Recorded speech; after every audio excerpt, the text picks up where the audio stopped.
4, versículo do 1 em diante. Sei que está lá, tem alguém ali que é um novo convertido, que não tem ainda aquela desenvoltura da Bíblia. Ajude essa pessoa a encontrar o texto, né? O texto bíblico, para que juntos possamos ler a palavra de Deus, um ajudando ao outro, né? As irmãs que têm mais conhecimento na palavra, ajudem aos irmãos que ainda não têm esse grande conhecimento, né? Para juntos lermos a palavra. Segunda carta de Paulo a Timóteo, capítulo 4, versículo 1 diante, para a glória de Deus.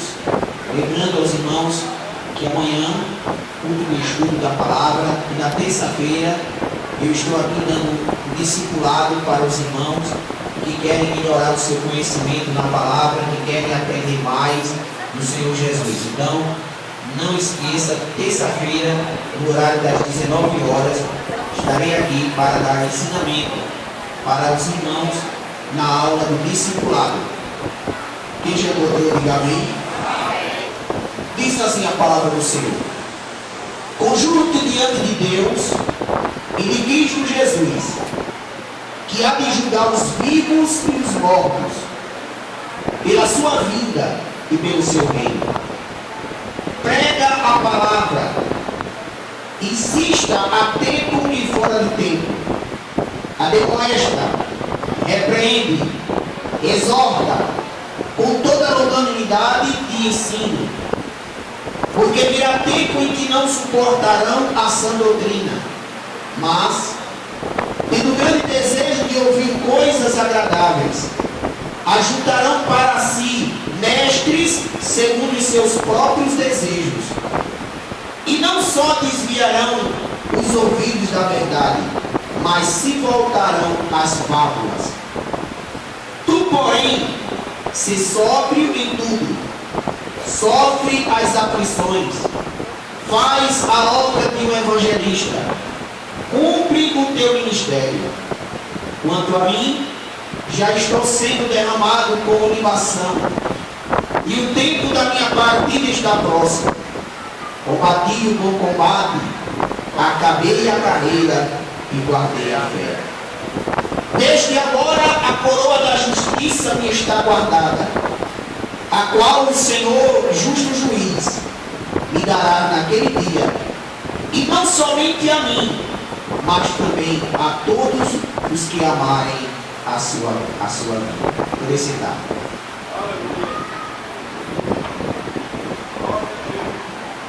Irmãos, essa noite quero trazer uma mensagem que tem como título A Luta de um Cristão. O que é que o apóstolo Paulo aqui está se referindo?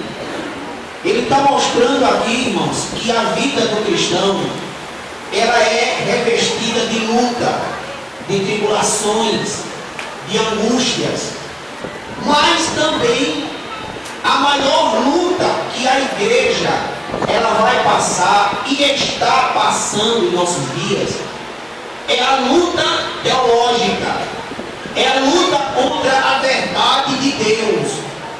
Os corações, as pessoas, elas não estão mais cedendo as suas vidas para o Evangelho como antes. Antigamente você aceitava Jesus e rapidamente a pessoa já se transformava, já mudava, já se tornava outra pessoa, tanto por dentro como por fora. Você encontrar um crente de confiança, um crente que tivesse um amor sincero, tivesse um coração sincero, era muito fácil você encontrar. Na igreja todos ajudavam a todo mundo, existia uma comunhão entre os crentes. A Bíblia diz que no Novo Testamento a comunhão era tão grande entre os crentes que os ímpios que visitavam a igreja ficavam emocionados, o coração deles ficavam quebrantados, eles aceitavam Jesus só em ver a comunhão dos crentes. Mas isso não era uma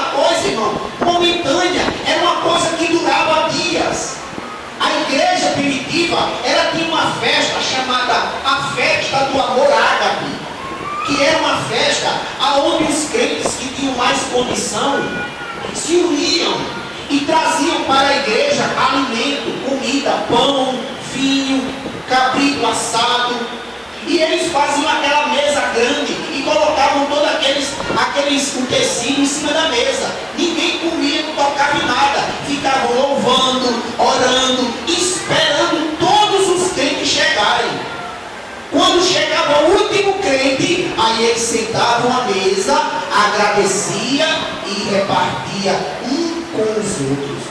Então existia um amor mútuo, um sentimento entre os irmãos, entre a igreja. Mas o tempo foi passando e uma vez Jesus, numa profecia, ele disse: aumentará a iniquidade e o amor de muito esfriará. Então veja bem, é uma gangorra, né? A iniquidade vai aumentando, o pecado vai aumentando e o amor vai esfriando. Isso aí não tem como evitar, não tem. Infelizmente não tem. Na medida em que o pecado vai aumentando, hoje em dia a prostituição, a mentira, a criminalidade vai aumentando, a cada dia vai aumentando. E o amor vai esfriando nas pessoas. Que amor é esse, pastor? Não é o amor de uma mulher para o homem, não, que a Bíblia está falando. A Bíblia está falando de um amor devocional de nós para com Deus. Qual é o amor? Um amor sacrificial. É aquele amor que você se sacrifica pela pessoa. É aquele amor que você é capaz até de morrer em prol daquela pessoa. Isso em relação a Cristo está falando das nossas vidas. As nossas vidas, irmão, na medida em que nós aceitamos a Jesus como Salvador, ela passa a pertencer a Jesus. Ela não é mais nossa, ela é do Senhor. Então, essa entrega da nossa vida para Deus nos dá a capacidade de termos a certeza da vida eterna. Em contrapartida, você vai comprar uma briga. Você compra uma briga com a sua carne. Você compra uma briga contra o mundo, o sistema corrupto do mundo, contra o pecado, contra a prostituição. Você compra uma briga. Por quê? Porque a sua carne, ela vai a cada dia desejando o mundo, vai desejando as coisas erradas. Justamente por quê? Porque você, quanto mais tempo de evangelho você tiver, mais você vai fugir do pecado. E isso vai fazer com que a sua carne, ela comece a sentir a cada vez mais desejo de pecar. O apóstolo diz que há uma guerra espiritual entre a carne e o espírito. Uma guerra. Olha para seu irmão e diga: há uma guerra. Amém. Você sabe que numa guerra há duas consequências. Primeiro, um ganha e outro perde. Na vida do crente existe uma guerra. Qual guerra? Interior. Um lado seu quer servir a Deus, o outro lado quer servir ao mundo. Então a Bíblia diz que essa guerra, ela só vai deixar de existir quando você morrer ou Jesus levar a sua igreja. Por isso que Paulo diz aqui: combati um bom combate, acabei minha carreira e guardei a fé. A fé, ela é o suporte que vai fazer com que o crente não se desvie, vá fiel até o fim. Paulo só conseguiu ir até o fim porque ele guardou a sua fé. Ele guardou a comunhão que ele tinha com Deus e ela permaneceu fortalecida pelo poder da sua fé. Ou seja, a fé, nesse caso, é aquela determinação em que nós subjugamos a nossa carne para fazer a vontade de Deus em nós. Amém? Quem está entendendo, diga glória a Deus. Aí Paulo, escrevendo a Timóteo, que era um jovem pastor, dizia a ele assim: Timóteo, te alerta, eis que eu te conjuro diante de Deus, que há de julgar vivo e morto pela sua vida e pela sua glória.